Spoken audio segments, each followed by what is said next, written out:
Welcome, Gold Derby fans. It is Emmy weekend. We had the creative arts happen just this past weekend. We're heading into the primetime Emmys, and we're here for our final predictions. And with maybe some of what we learned over Creative Arts Weekend, how that may have impacted some of our choices and some of our favorite moments. So let's talk about that a little bit first. Marcus, what was your favorite win and takeaway from the creative arts this past weekend? There was a lot of great wins, but the one that made me the happiest was Angela Bassett winning Best Narrator for Queens. She took down David Attenborough. She's somebody who gets nominated a lot and doesn't win a lot. So it was so happy. I think this was her ninth Emmy nomination, and she finally won. And she was there, which is, hit and miss with the creative arts Emmy. Sometimes the winners are not there, like John Bernthal, Michaela Cole, the list goes on of who's not there. But Angela Bassett showed up. She accepted that trophy, and I can't wait for everyone to see her speech. It will air on FXX on Saturday the 14th. They're going to do a truncated version of the creative arts. And yeah, it just made me so happy. Daniel, what about you? What did you like about the creative arts? I was, my favorite win certainly was a very nerdy win. It was best cinematography for a movie or limited series going to Ripley, Robert Elswit. As soon as I saw Ripley, I thought, if this doesn't win the Emmy for cinematography, then just cancel this year's Emmys. There's just no point. So it did in fact win. So they don't need to cancel the rest of the Emmys. I'm happy to say. Ray, what about you? Yeah, I actually was really like Daniel, nerding out on Robert Elswit and agreed that that had to be maybe the biggest rocker of all the Emmys of all 124 categories. But my favorite was also a highly predictable one, Jamie Lee Curtis, who just seems to be loving being in the awards conversation now as a woman in her mid 60s. She's just reveling in all this attention and having fun with it, making, and being self-deprecating about it. I had a good little back and forth with her in the press room on Sunday night. And she's just, she's just terrific. And she's so deserved it for playing the mother from hell on The Bear, Donna Brizzato. My takeaway is basically, if you're not on The Bear or Shogun or Baby Reindeer, you're probably not going to be walking away with a trophy from the Emmys. Yeah. I liked the win for Eric Andre. I've just been a fan of his for so many years. I love pranks. I love prank comedy. He's so outrageous and obnoxious. It's fun to see someone like that be appreciated and win an Emmy for his short form performance. And I just think that Eric Andre shows so much fun and ridiculous. So it was fun to see him out there. And you had a great backstage interview with him as well. Yeah, I love that hair too. He's got some he's got some major afro going. And the suit. Um, Yeah. well, as you mentioned, Shogun and the Bear really had huge nights already. I mean, Shogun already broke Game of Thrones record for the most Emmy wins in a single season, and we haven't even hit the primetime awards yet. They won 14. The record was previously 12, which Game of Thrones achieved three times. The overall record holder was John Adams, the limited series from 2008, and that had 13. So Shogun already has the most for any series. So that's just insane. They weren't undefeated. They lost music and what was the other one? Main title Main title music. theme music. So both of the music categories they So lost. those poor musicians from Shogun. I mean, I know. what did What they do? losers? And then there was one category where it was up against itself. So it also Yeah. lost that one, but I mean, they also won that one. So And it really was like across the board. There were seven different episodes of Shogun that won Emmys. I mean, for across the makeup and costumes and production design, it wasn't like it was just one episode that like hoarded all these awards. It was really spread out over seven different episodes. So that's pretty incredible. Um, let's get into our predictions heading into this weekend and what's changed. Some of these might be really easy and we can go pretty fast. Comedy series, I feel like most of us had The Bear, except for Marcus, you had Hacks, and I feel really better about The Bear now than I did before. So, Marcus, are you switching or are you holding on to Hacks? I'm switching to The Bear. It won 7 Emmys over the weekend, which is quite a lot. After winning 10 last year Yeah. already. And that's the record for a comedy is 10, which The Bear set last year. So all it has to do is win 3 to tie its own record. And if it wins 4, 5, 6, then we're in record territory. And yeah, I switched to The Bear. It's an easy decision to switch after so many wins, especially casting for a comedy series. John Bernthal, Jamie Lee Curtis. I mean, these are some huge wins. So I'm sorry, Hacks. Sorry. Like this is the best season of Hacks ever. Season 3 was phenomenal. And it's is it going to win anything? I guess we'll talk about that. I think it actually still is going to win something. Okay, good.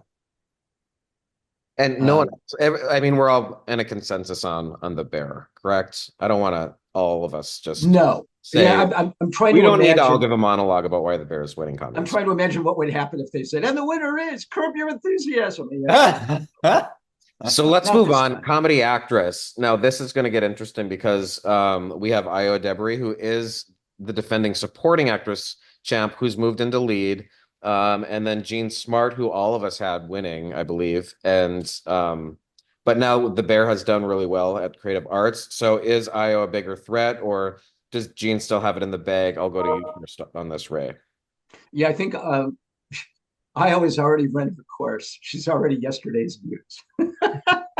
I think, no, you know what? I just think there's so much love for Jean Smart out there. I mean, I know you can get in trouble when you think of sentiment and at these awards, as we've seen in the past. But, she's already won twice. She's a beloved figure, kind of a living legend almost at this point. And she's, she had some medical issues and, heart surgery and everything else. And I feel like everyone almost breathed a sigh when Hacks came back, and it was great. It was still great. And I think she's going to I think Jean's going to benefit from that, and will outdistance Io because of that. Daniel, how about you? Yeah, I think Jean Smart will still win.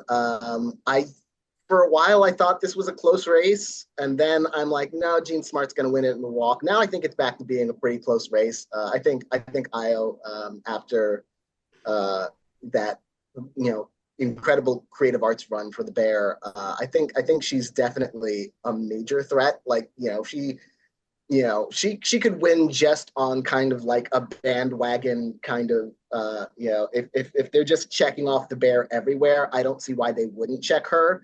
Although, then you've got Jean Smart, which it feels like if anything is going to win for Hacks, it would be Jean Smart.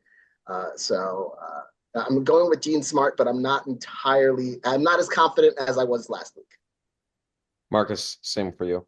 Yeah, I'm sticking with Jean Smart, but all these people, there's going to be a lot of people at Gold Derby who are going to predict The Bear in all 7 categories. All across the board. Yeah. And those people may be smarter than us, because Schitt's Creek was able to do this a few years back, and now the Bear can easily win all 7. So they might be smarter than us, but are they Jean smarter than us? Sorry. Can always count on Ray here. And what would be interesting is that if it does win all 7, that would bring it to 14 for the year. So it would also have beaten the John Adams record, even though, again, we'll talk about later, Shogun is definitely winning more. John Adams, I mean, you talk about yesterday's news. That man is hundreds of years old. But I would also say something about the Emmys, about like, where are we? That like, why all of a sudden in one year do we have such a sweep that 2 shows break the all-time record? I mean, that's kind of, I think, a little obnoxious, no matter how much you love these shows. I wish it wasn't the fact that these people aren't paying close attention and they're just voop, voop, voop on their ballots almost without giving it a second thought. I hope it's not that, but it could be. We missed that tape system where they had to watch and you could get a Merritt Weaver, like just random upsets. We love those. This next category, speaking of easy to call. I mean, I don't want to spend time on this. Comedy actor, we all have Jeremy Allen White for The Bear. Man's never lost. He's never lost the Emmy or any award. So, I mean, I think nothing has changed since our last predictions. So we're just going to say congratulations to Jeremy Allen White, and I'm going to move us along to comedy supporting actress. And this is interesting because can Liza Colin-Zayas pull off a shocker here? If the Bear is sweeping through the night, does she have enough momentum behind her, or is it still between Hannah Einbinder and Meryl Streep? Marcus, let's start with you. I moved Liza up to second place after this weekend. I think, I mean, if there's a sweep mentality going on, which there probably will be, she can easily win this. I do still have Hannah at number one, though. And I do worry about Meryl Streep down in third. I think it's going to be one of those three, sticking with Hannah Einbinder just because I mean, she's really a lead on this show. We talked about this in another slugfest. Her and Jean Smart are co-leads, but Hannah goes down to supporting just so maybe she can win an Emmy. And I'm hoping it pays off this year after 2 losses in this category. I'm thinking this may be her strongest chance. Daniel? I'm picking Hannah Einbinder. Only Murders in the Building it was one of the few shows to beat Shogun head to head. Yeah, it won best music composition for a series. So, I think Meryl Streep has a solid shot at this. But I still think it's going to be Hannah Einbinder. Looking at our odds now, Liza Colon-Zayas has moved up to third place in our odds. And in fourth place is Sheryl Lee Ralph for Abbott Elementary. She was in fourth place in our odds the year she won too. So I'm a little worried about that now too. And Ray, you had Meryl Streep. Are you sticking with that? No. I'm not. All right, we got change. Yeah, I've gone back and forth, and finally I just decided to throw Meryl under the bus. It's enough under already. The Building. These Johnny Come Lately actresses, it's enough already. No, I think Hannah I think she's having a sort of a breakout in season 3. It is season 3 now, right? Yes. Of Hacks. And I know that this award is for season 2, but we all know how season 3. No, this is for 3. Oh, this is for 3. For oh, Hannah? Okay. Yeah. Yeah. I get confused between this and The Bear. Anyway, as do voters, no doubt.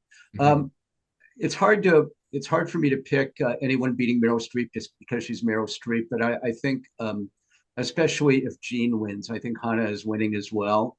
I can actually I know I really like I've interviewed her, Liza Colin-Zayas. I don't think she's strong enough in this category to win. I think if there's an upset contender, it could be coming out of nowhere, Carol Burnett. Just because she's Carol Burnett, and I would be only slightly shocked if she sneaks in and grabs it from everyone. But I think Hannah is still the favorite here. Meryl Streep gets nominated an awful lot, but wins only about 20% of the time, we find. Yeah. I'm worried about Meryl Streep, but I still think Hannah Einbinder is a strong enough favorite for me to keep things the way it is. I actually didn't change my predictions at all after the creative Really? No, because I already had such good predictions that there was no changes needed. Comedy supporting actor, Eben Moss-Bachrach.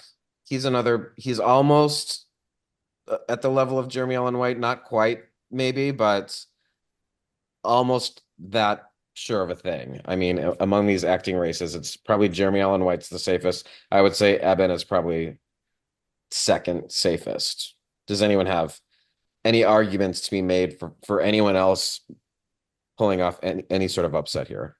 No, I thought for a minute there, I thought Paul Downs could, but Lionel Boyce has a great episode in season 2. Copenhagen, where he goes off and does his training thing. But Eben is so consistently great and so strong and so powerful in the role. And this could just be one of those where everyone automatically puts down the Bear contender. Even though there are two Bear contenders in this race, I think Evan's the strong. He is almost as strong, I think, as Jeremy Allen White. Yeah. And by the way, Eben's episode is called Forks, and that episode won 3 Emmys last weekend. Cinematography, there you go. Sound editing, sound mixing. So they clearly loved the episode. If the episodes for acting still matter. What episode did Jeremy submit this year? I think it was the finale where he gets trapped in the cooler. Is that okay? Oh, in the fridge. And because everyone else's fishes or forks usually, so but that wasn't necessarily his standout episode. So speaking of fishes, yeah. For comedy, let's combine the next two categories and sort of talk about both of them when we come to it. Comedy directing and comedy writing. So here the Bear is the favorite in both of them for fishes in directing and fishes in writing. And then you've got Hacks with Bulletproof in second place in both categories. So what do you guys think about this? Daniel, I'm going to start with you. Talk about your thoughts for comedy directing and writing, and is the Bear going to just sweep through both of these? Yeah, I think it's going to be the Bear for fishes for both. It's nominated twice in the directing category, which is a little bit concerning because Hacks has capitalized on that before. But I think Fishes is a strong enough front runner, to win over its other episode, Honeydew. And it'll just win both categories like it did last year. So yeah, I'm not predicting a big surprise there. And Marcus, what about you? First of all, I just checked. Jeremy's episode is the finale of season 2. It's called The Bear, so the Bear episode winning for the Bear show. Yeah, after this weekend, I mean, Fishes is probably going to win both. I would love for Hacks to win one of these at least, but the safe money is on Fishes.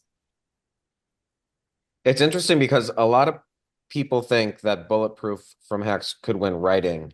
But as Daniel mentioned, directing is where it could capitalize on a vote split. So, Ray, what do you think about this? I do believe that the Emmy voters will be going fishing. And I think I think that actually comedy writing is a slam dunk for sure. Directing, even it was such an amazing directorial job because it was so claustrophobic in that episode with so many people having to fit in. I feel like Remy Youssef, having directed Honeydew, has a shot just because he's Remy Youssef, and it's so different than every other episode that the Bear has done. So low key and mild, and not nearly as frenetic. So I feel like voters, if they want to have an exhale, they might exhale and go with Honeydew. But the favorites are Fishes for both episodes. I think Hacks, the rewards for Hacks will be the actors, not the scripts and not the director.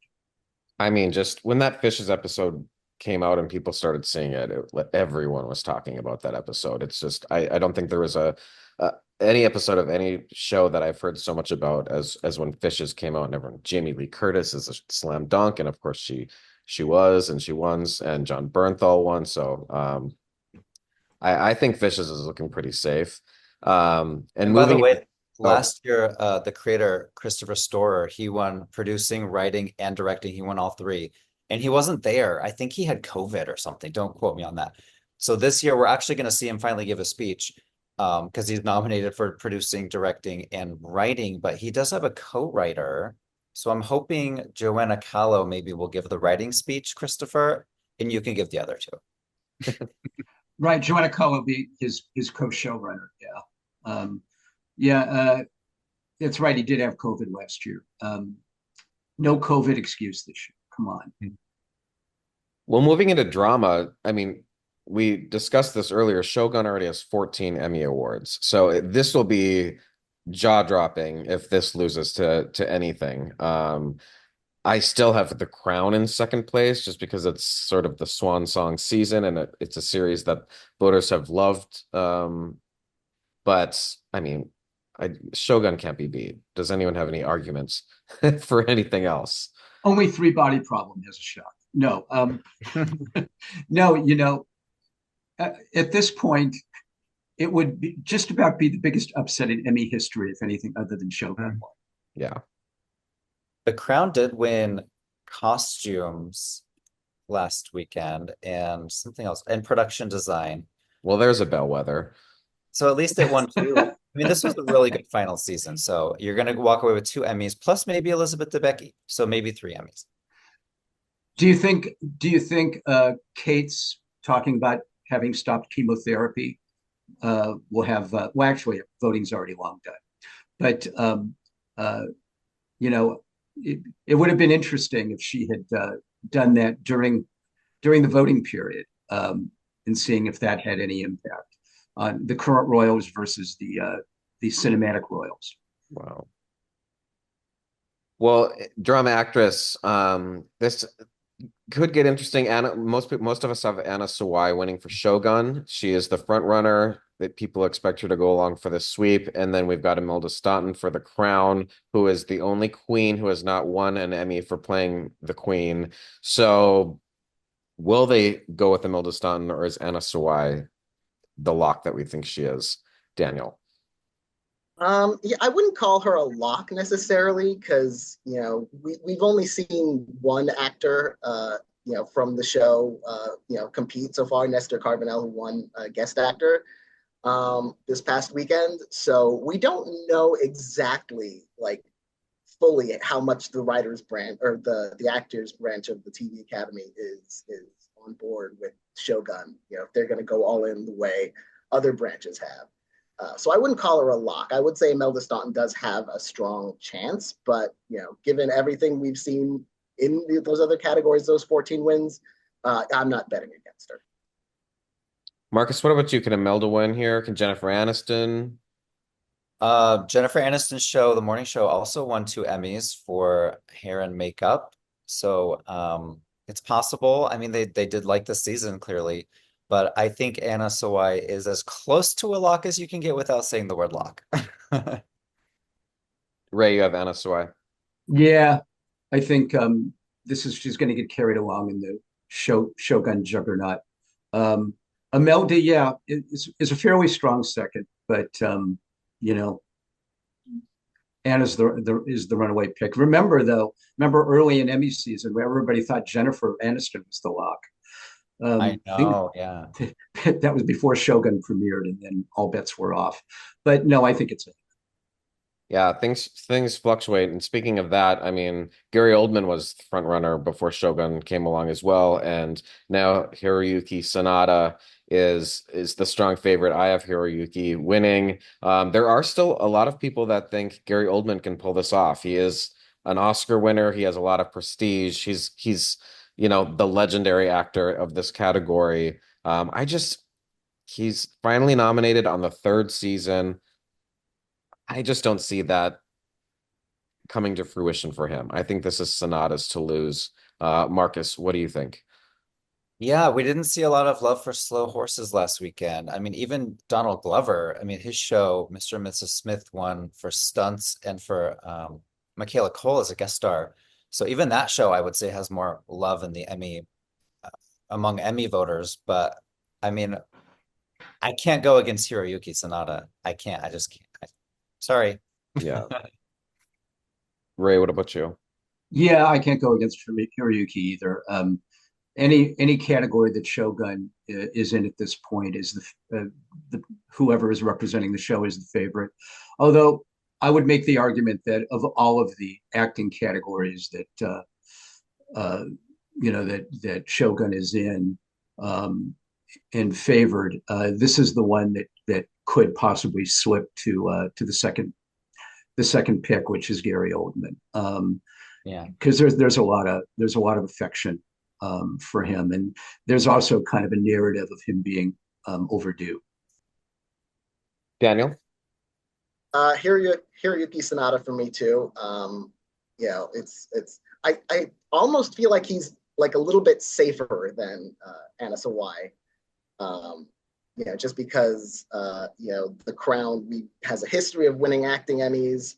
And Slow Horses doesn't have a really Emmy history before this year, though the prestige of Gary Oldman could help. But yeah, I don't think it's going to be enough to take down here.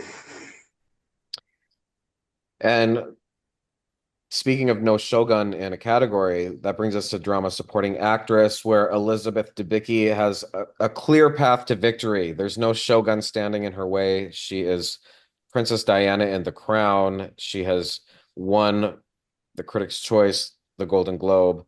So this is hers to lose. Does anyone have anyone else, or can anyone make an argument for anyone else to pull off an upset here? I hope she's there. I hope she has a great speech plan because she is going to win. Absolutely, she's going to win. Well, a little bit more exciting is drama supporting actor, where Billy Crudup of The Morning Show is a previous winner, and he is the front runner. Unless things have changed, I guess I didn't double check our odds. But a lot of people I know, a lot of people I right now, and they're tied. They are tied now for first place. So I had Tadanobu Asano. I had him already going in. I wasn't one of the flippers. I was holding strong, and now a lot of people are moving in that direction after how Shogun performed last weekend, including my fellow comrades here. Did all of you switch to Asano? Daniel, yeah. tell me about it. I always thought Billy Crudup was kind of a soft front runner. I had him in first place because he's won before. Maybe he's the Peter Dinklage of The Morning Show, the only actor who seems to kind of get arrested for the show. But given how well Shogun did and how Billy Crudup's nominated against two of his co-stars instead of just one. Shogun has already overcome a vote split at Creative Arts, so I don't see that being a huge problem for Tadanobu Asano. So yeah, I just think I'm gonna predict Shogun everywhere it's nominated, and if I get one or two of them wrong, I'll get most of them right anyway. So Marcus, same for you. Yeah, and so at Gold Derby we have charts and graphs and all this fun stuff. And on this drama supporting actor graph, Billy Crudup is up here. He's been #1 the whole time, and then Tadanobu Asano is here. He's been #2, and now they're actually doing this because they have tied. And I'm assuming, because we're filming this on September 10th, I'm assuming by tomorrow, the 11th, he will have overtaken Billy Crudup. That's my guess. Ray, who do you have here? I have Asano. Okay. I feel like again, I'm not picking against anybody from Shogun at this point. In fact, I had Billy Crudup no higher than third. I had John Hamm second. So that's where I'm standing. No, I think I've had Asano from the beginning, and I'm sticking with him. Yeah. Well, the next two I'm going to combine again, directing and writing, because Shogun is favored in both. In directing for Crimson Sky, it is not competing with itself, so that's a clear path. I think it's absolutely unbeatable for directing. In writing, there are two nominees, Crimson Sky and Anjin, and people seem to think Crimson Sky is strong enough that it's not going to have any issues with Anjin being in that as well. But there are people that could make an argument for First Date from Mr. and Mrs. Smith, Negotiating with Tigers from Slow Horses, and Ritz the Crown. Unfortunately, Fallout doesn't seem to be in the picture here. But I'm still going with Crimson Sky from Shogun. Is anyone else doing anything else in directing or writing, or is this just continuing the Shogunanza? Yeah, I've got them both winning. And the director, he's been around forever. His name is Frederick E.O. Toy, and this is only his second nomination. He got in for Westworld too. So it'd be good to finally see him get up there on the stage. Well, limited series, this is going to be interesting because we've got Baby Reindeer, True Detective Night Country, which had the most nominations going in, Lessons in Chemistry, Fargo, and Ripley. And Ripley actually is going into the Primetime Awards with the most wins. It won 3 at the Creative Arts. It's a little more techy than Baby Reindeer, maybe. It won for was it visual effects and Yeah. cinematography and what was the third one? I'm pulling it up now.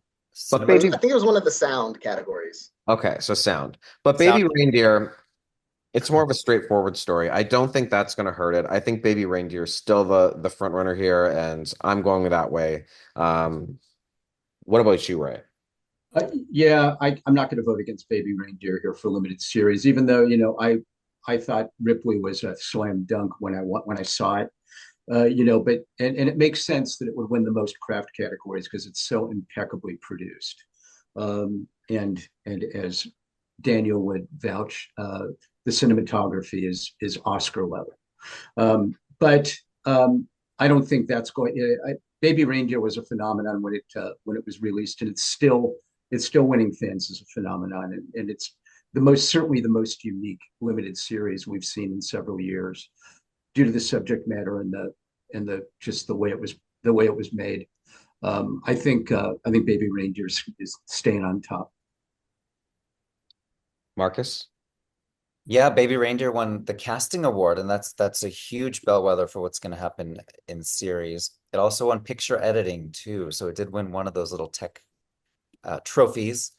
Um, I've had Baby Reindeer since April. I'm not changing it now, but I did make a change. We'll talk later in directing. So stick around for 5 more minutes.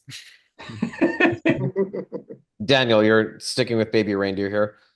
Sticking with Baby Reindeer, the casting award was very telling. The editing award was kind of icing on the cake for a show that's doesn't have the showiest technical details. So the fact that it won those two is a really good sign for it, especially casting. So I think it's still smooth sailing. Although I did move Ripley up to number two in my predictions. Well, the next category is interesting, movie limited actress, because we don't know where this is going to go. Jodie Foster is leading the way for True Detective Night Country, which did not have a good night at the Creative Arts Awards. And then you've got Naomi Watts from Feud Capote versus the Swans, which did have a decent night. And then Brie Larson, Lessons in Chemistry. It's got a couple music award and Juno Temple from Fargo, Sofia Vergara from Griselda.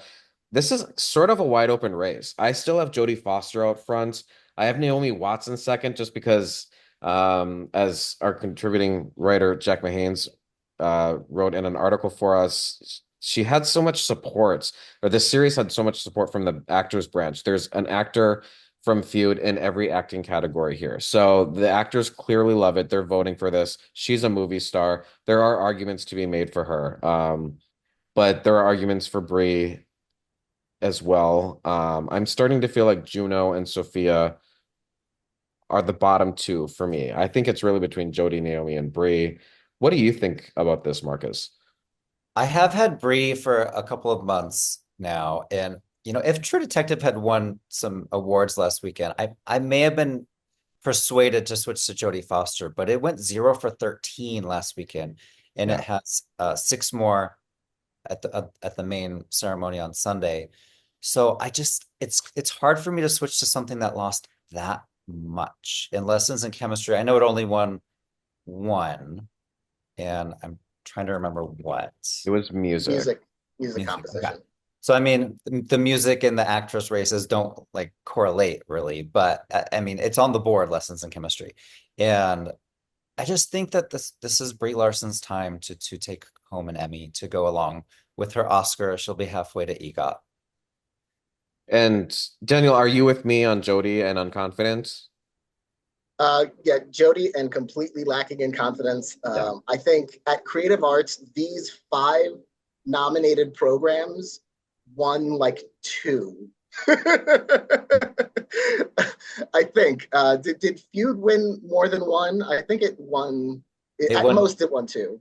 it won costumes, and that's it. Yeah, just the one. Okay, so just two awards across all five of these shows. So these are clearly not the five favorite shows of the TV Academy at large. And we saw no evidence of who among these would be the strongest. So I still have Jodie Foster, but whoever wins this category is going to be the only win for the show or one of the only wins for the show. So it's really hard to guess. This is going to be a nail biter. I think I have Brie Larson in second. I have Juno Temple in third. She won our Gold Derby Award. I would not be surprised if Juno Temple ends up winning. That would be the first acting win for Fargo in history. Wow. And Ray, you're with Marcus and going with Brie Larson, correct? Yeah, I am. I am. I agree. You're totally right. This is such a toss-up. But I feel like, yeah, Brie needs an Emmy to go with her Oscar. She was so strong in the show. She carried it and carried it beautifully.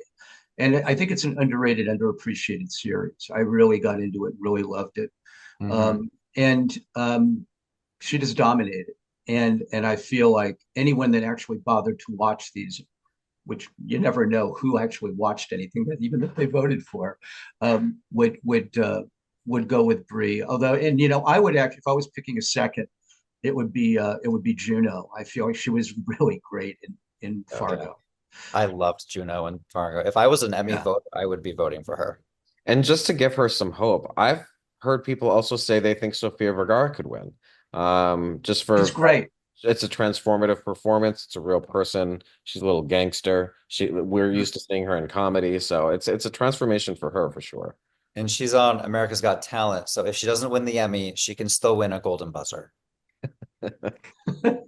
And we're going to move to movie limited actor, which is also an interesting race because we have Richard Gadd, who is the front runner. Baby Reindeer's the front running series.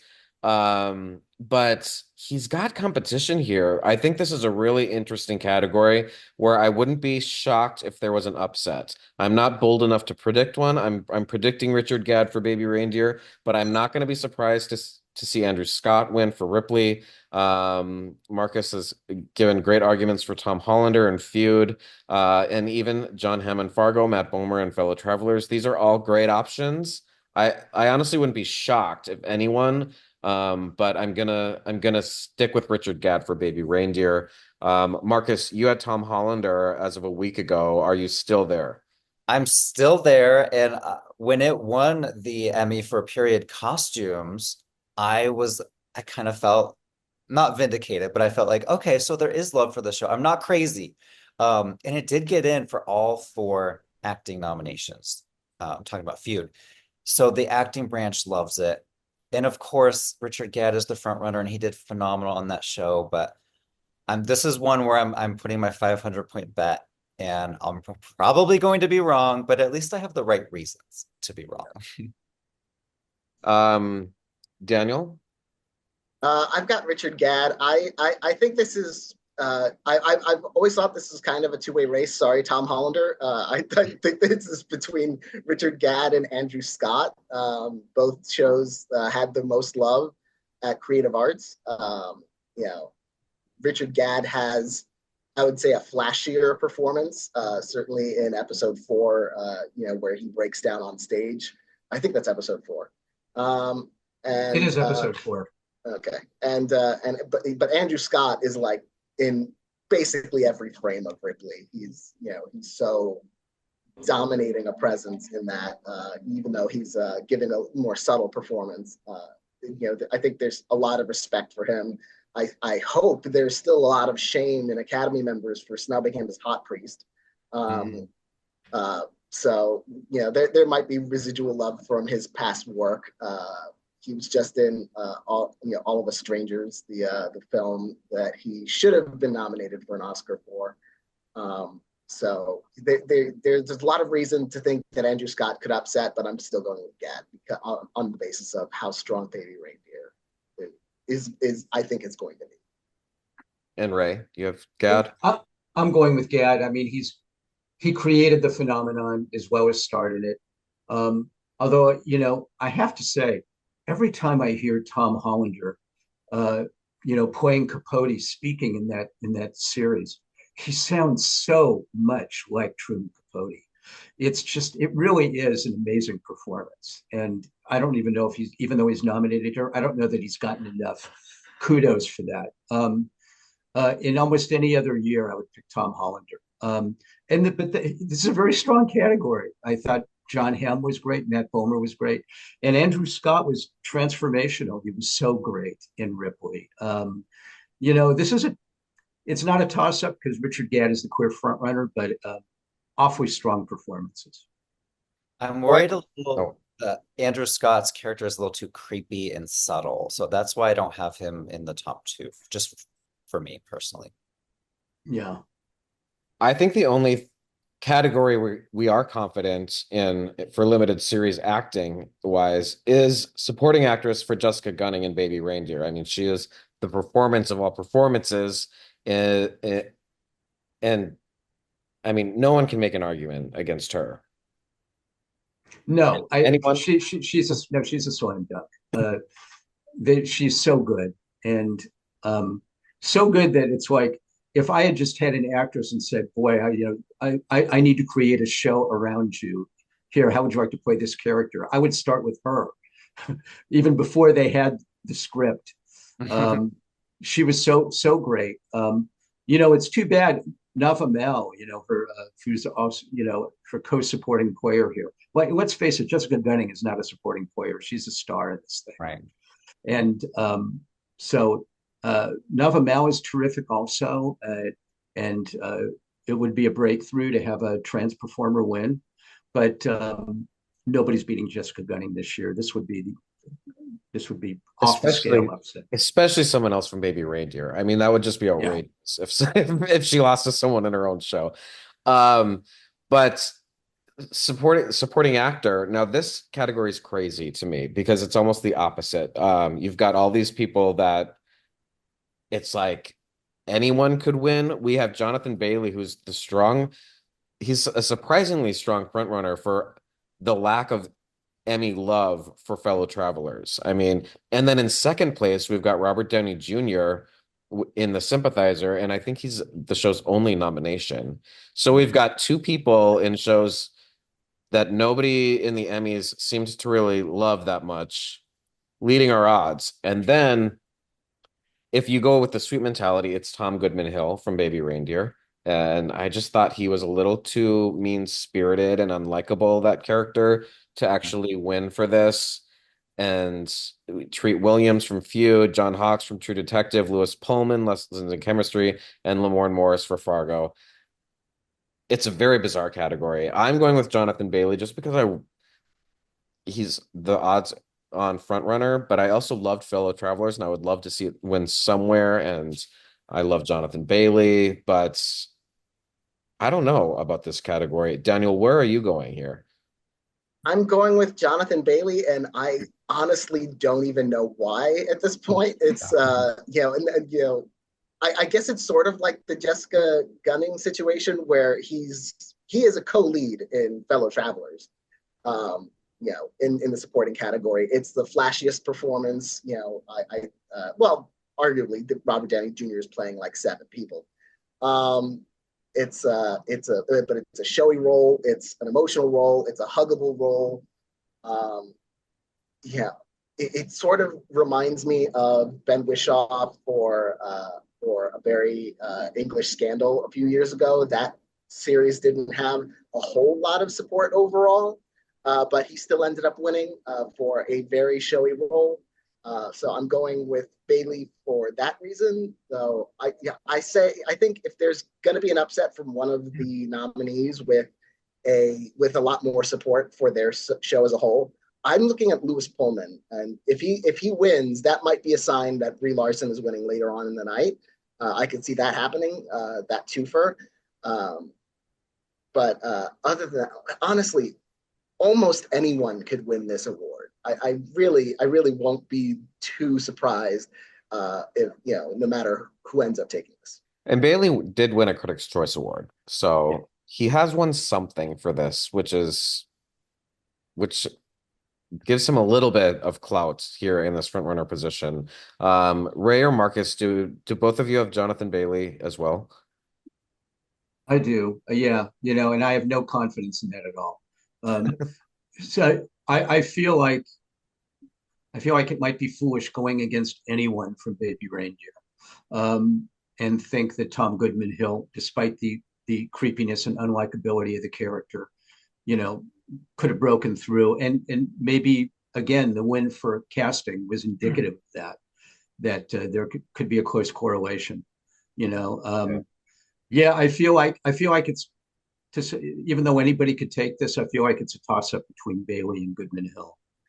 All of the comparisons that Daniel just made to Ben Whishaw are kind of mind-blowing, especially like they both play gay characters in period pieces as well. And I was already predicting him to win, Jonathan Bailey, but I'm gonna stick with that now. Our colleague Chris Beecham has switched to Tom Goodman Hill because he thinks there's going to be a Baby Reindeer sweep, and I would not be surprised if he's correct. In fact, I need to move Tom to my second place position. Well, I think movie limited directing is an area where we're gonna disagree, and for good reason. I think there's arguments to be made for a couple of shows here. I'm going with Baby Reindeer. Daniel, you had been going with Ripley. Marcus, you jumped on Daniel's bandwagon, and you're going with Ripley. And Ray, who are you with here? I'm doing Baby Reindeer. I interviewed the director, Veronica Tofilska. So it's completely you know, personal.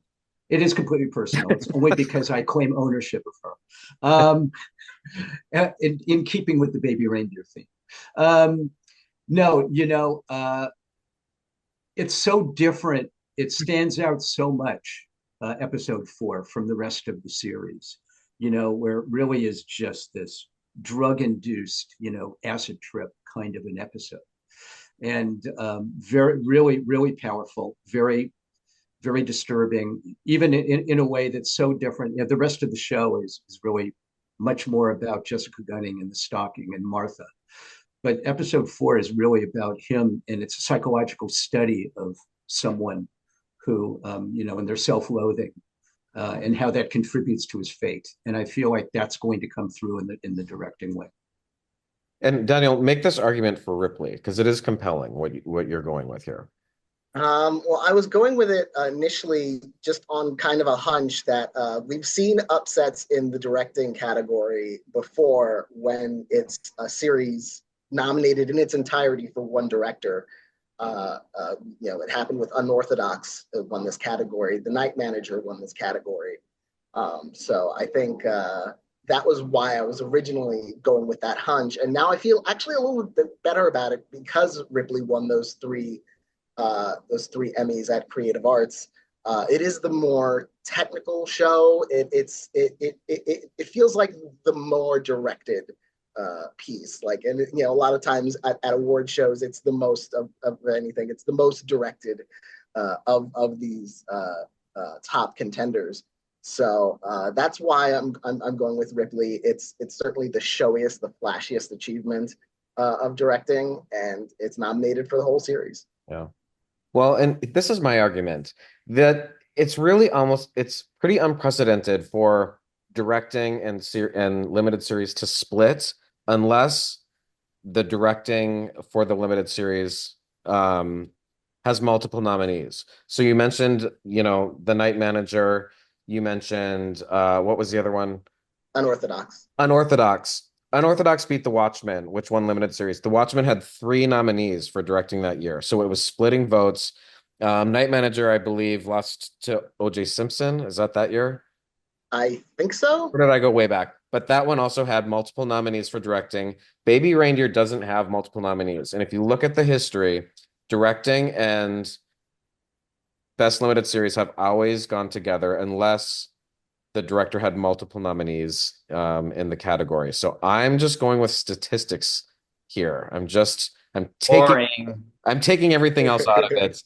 And I'm going to stick with Baby Reindeer, although I do appreciate your arguments for Ripley. I did move it into second place. I think it could happen. But I'm just going to stick with Baby Reindeer just for those statistical reasons. And the sweep reason too, that's probably the biggest reason of all why Baby Reindeer is probably going to win directing, but I did switch after the Creative Arts because of those 3 wins and everything Daniel said. Steven Zalian, he's nominated 7 times total in his career at the Emmys. He's never won. He did win an Oscar for writing Schindler's List. So I feel like the voters know him. They know who he is, and I think that Helped could before. help. What'd you say? It didn't help before. He wrote Schindler's List before a lot of those Emmy losses. He wasn't he did The Night Of, which is probably my favorite limited series of the last 10 years. I think I loved that show so much. I was really disappointed. I wish he would have won an Emmy for that. But I agree with you. That's another reason. What's her name? Veronica from Veronica Baby. Tofilska. Yeah, I mean, she's new on the awards circuit. I mean, she doesn't, if you look at her IMDb page, this is like really the first major thing that's Yeah, happening for her. she's she's British and works over there generally. So I don't know how the director's branch will treat her in that way. I mean, maybe they are snobs and maybe they don't like newbies. Yeah. And like if everyone just goes with the odds, it's going to be a very boring Emmy. So I like to have 2 or 3 categories where I go against the odds, and this is one of those. Well, I think it's hard to go against the odds for writing, and that's Baby Reindeers to lose. I think that's its strongest category. And Richard Gadd will be rewarded here. So maybe they don't need to reward him in the acting category.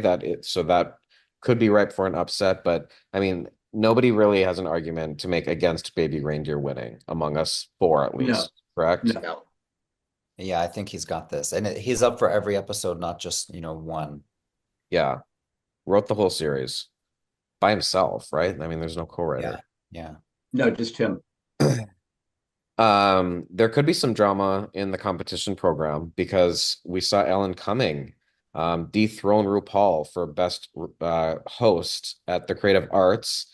So that had been a long time coming. RuPaul had won 9 in a row, was it? 8. I think 8. Eight. Okay.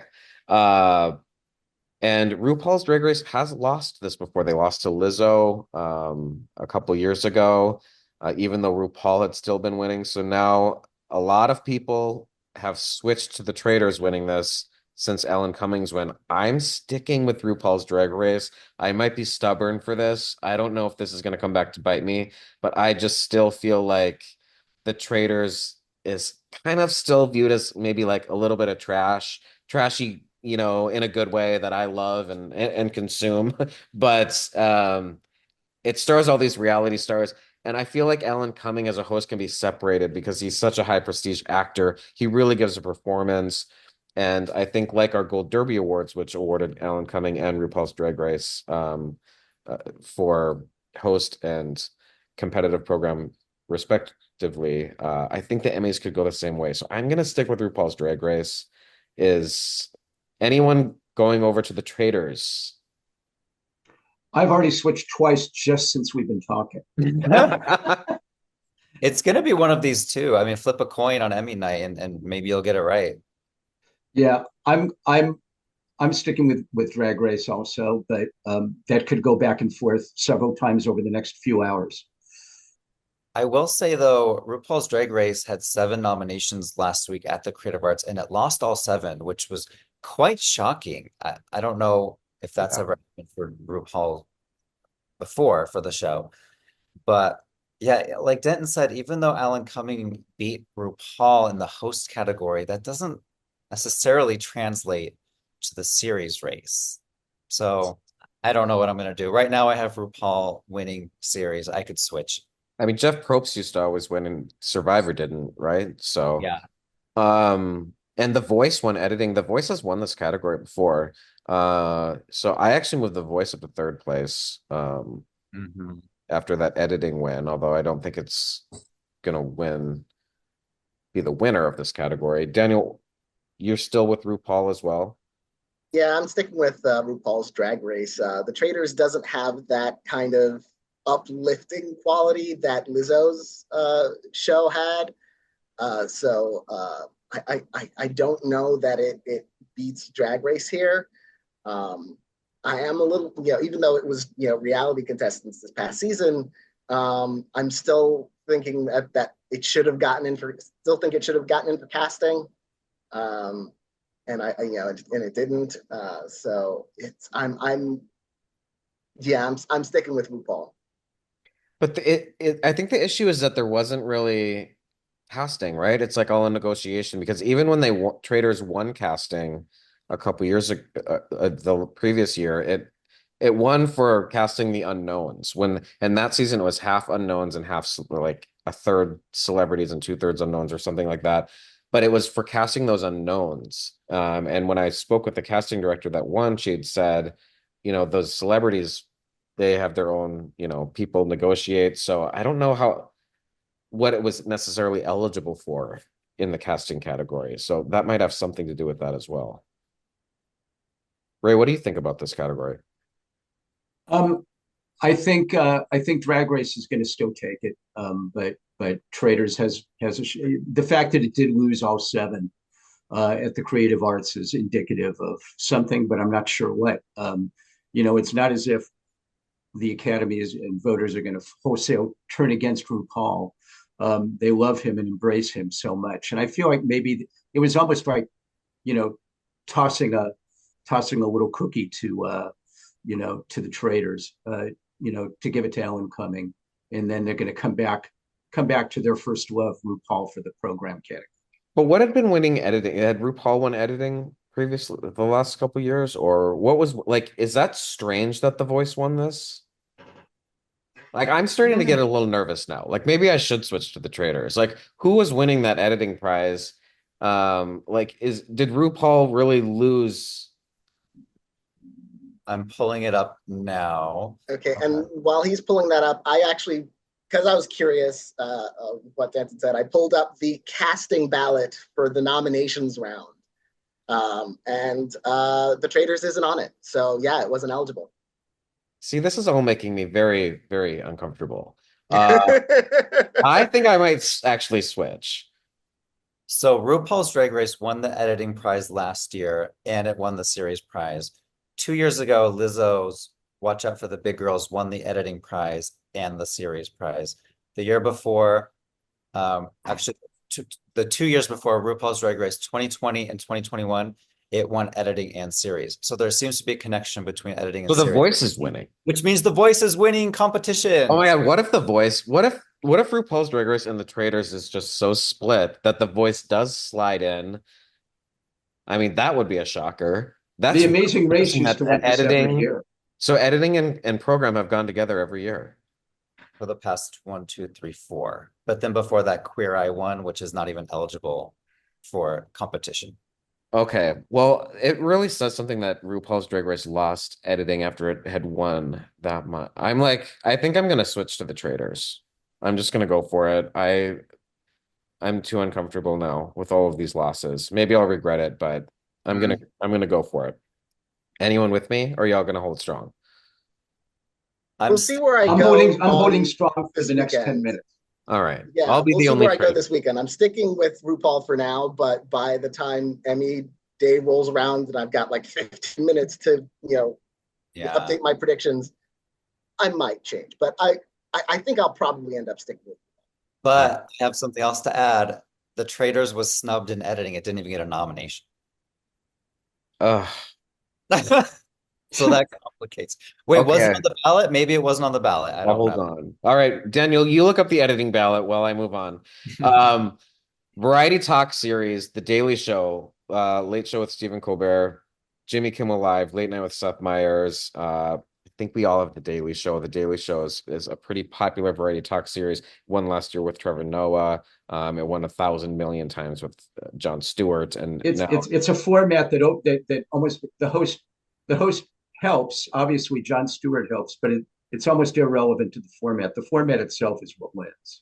Yeah, and Colbert. The Traders was on the ballot for editing, so that was a snub. Snubbed.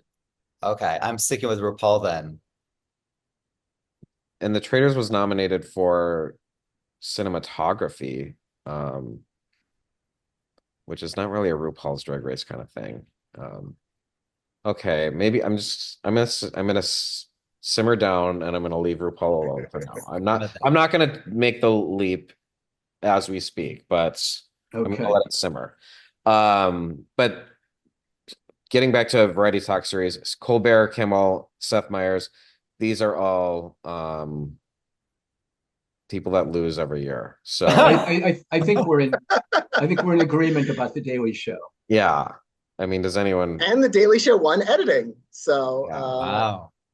I do love that Jimmy Kimmel just won an Emmy at the Creative Arts for his job on the Oscars, which won, I think, 4 overall Emmys. So that Jimmy gets his Emmy that way. The Daily Show will return to the Emmy spotlight yet again this year. It was the first time the Oscars had won best program. So that was an All exciting. about Kent. Yeah, it was. It was all about Ken. Variety scripted series, 2 nominees. So if you get this wrong, you're looking like a fool. Last Week Tonight with John Oliver and Saturday Night Live, you have a 50% chance if you just close your eyes and point. But Last Week Tonight with John Oliver just wins and wins and wins and wins. Although Saturday Night Live did very well. They won their 101st Lifetime Emmy at the Creative Arts last week, and they seem to be going strong this year. So I'm sticking with John Oliver in this category. I don't feel like he can lose. What do you think, Marcus? I'll go to you because you're our SNL guru. Yeah, I loved SNL this season, but I was worried it wouldn't do too well because it's season 49, and who cares about 49, right? But it won 6 Emmys last weekend. Yeah. The only 2 shows to beat it were Shogun and The Bear. Saturday Night Live is in 3rd place in terms of the wins. So that's huge. And I think a lot of people are probably going to be switching to that based on that, but I don't know. In the head-to-head matchup, we've only had 1 year of that, I believe, and that was Last Week Tonight winning. So I'm sticking with that. Daniel, how about you? yeah, I've got Last Week Tonight. I think the category that matters is writing. And that's the category where Last Week Tonight not only beats SNL this year, it's beaten SNL every year. I'm still fairly confident Last Week Tonight takes it. Ray, same. Yeah, Last Week Tonight. Until John Oliver is, starts losing these, I still think he's the way to bet. And variety special writing. It's our final category. And I'm looking at this and I'm just realizing that I have no idea what I'm doing. Like I know what I'm doing, but I don't really have a reason or there's no sense to it.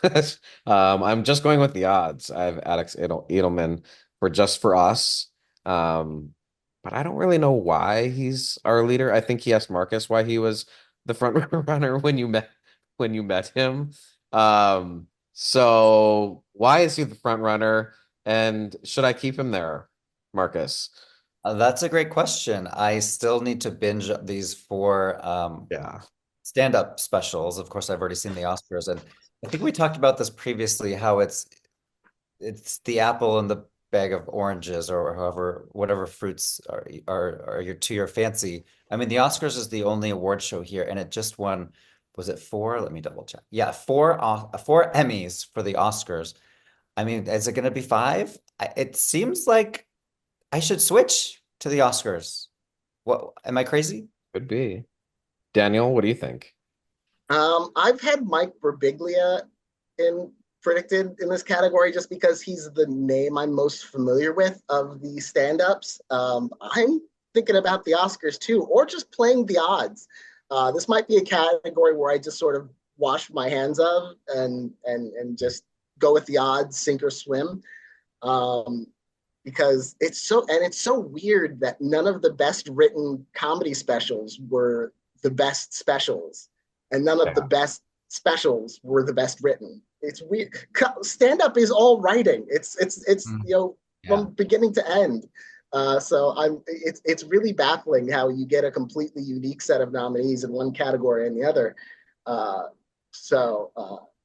have no idea what I'm doing yet. So the Oscars does appear to be surging right now, as expected after that Creative Arts. I mean, it's in 2nd place now with 19-5 odds. But it's apples and oranges to me. Writing Mhm. for an award show versus writing for a comedy special. It's bizarre that they all get thrown into the same category. But it is the only one, and then you've got four here. So it depends on like how close these other four really are, I guess. And if there is a strong front runner among those four, and I have no idea. Ray, Alex Edelman is pretty strong, and okay. he's very well liked. I think that's why he's in first place. He was actually really funny as a presenter at the Creative Arts on Sunday too. He Mhm. presented makeup, and he had his face all made up in Oh, a funny. and really got into it. Yeah, I think he's a real coming superstar, and I think he's got this, even though the Oscars is surging. So I'm looking. Interestingly, Jimmy Kimmel would win another Oscar, or would win another Emmy if the Oscars wins for Wow. writing. And I'm looking at the nominees, all of the four stand-up specials. There's no co-writers, so it is these four. The four names on the Yeah, titles are the writers. So are they going to want to give it to the Oscars, which has, I mean, is this 15 people, Daniel? 20 people that are Oh, nominated? that's got to be at least 20. That's otherwise, yeah, it's basically you're giving it to Bruce Valanche or these one of these four guys. I don't see Bruce's name. No, isn't he on? Isn't he just? Don't they just put his name in there anyway, whether he participates or 24. not? 24. I think some of these were Jimmy Kimmel Live writers as well. Oh, So okay, yeah. it would be good for them to finally, I don't think they've ever won writing. Is that So an unattractive thing to a voter to see that many writers? I feel like at the Grammys they frown upon like songs with like song of the year. They don't really like to see 10 songwriters on there. yeah, that's a good But point. I don't know what this is like. If they're like, oh look, more of my friends, or if they just think that's like, what did you write? Four lines and you get an Emmy now? And I don't know if the names are actually on the ballot either. It may just have the name of. I'm sure they're not. How could they fit 24 people on a ballot? They just put everybody in the WGA. I'm gonna move the Oscars to second, which isn't gonna help me win anything, but I'm gonna just stick with I have them in second. Alex Edelman. Okay. All right. Well, I mean, it's gonna be interesting. I ultimately did not make any changes, as I said I would not. But I'm really nervous about RuPaul's Drag Race. I think that one scares me the most. What category scares each of you the most that you think you might have wrong? I'll start with you, Daniel. The one we just talked about, honestly, that category is the only one where not only do I not know who to predict, I don't even have a theory beyond the idea that the Oscars is the only non-stand-up special. Maybe that helps it, but it also has the most writers, so maybe that hurts it. So I really just I'm just throwing my hands up on that. Ray, where do you feel the weakest? The one that where I'm the most concerned and confused is comedy supporting actress, where I'm voting against Meryl Streep, which may be really foolish, and for Hannah Einbinder, when Liza Colon-Zayas could beat them both. So I have, even as we speak, I have diminishing confidence, even during the slugfest, in that choice. Marcus, where are you? What are you scared of? Um, I guess the Tom Hollander one, because that's kind of something I'm going out on my own. And then the directing for a limited, going with Ripley with Daniel there. I think those two are the ones I'm most worried about, but I'm not going to switch them. I think I'm cemented that I'll either get them right or wrong, and it's better to get something right that no one else is than to get something. Well, no, it would also suck to get Is it the something other way wrong around? that everyone else got right. That would suck too. I mean, I would rather win than predict all upsets and get one of them right. I just like to win, and that's my focus. But it'll be interesting. This is going to be fun. I think there's going to be some boring moments for like Shogun and the bear that we all see coming, and there's bound to be some sort of surprise. And we'll look forward to that, and we'll come back and talk about those. But everyone, get your final predictions in. You've got just a couple days left, depending on when this publishes, but Sunday, September 15th. We'll be there. I'll be there on the red carpet with Latasha, and we'll get interviews published as fast as we can. Ray's going to be backstage, so we'll have videos of all the winners, not all of them, please. But we'll have we'll have videos of lots of the winners A and curated selection. that I will be uploading as fast as I can to our website. So we'll have plenty of fun coverage that day, and we look forward to it. So get those predictions in, and thanks for watching.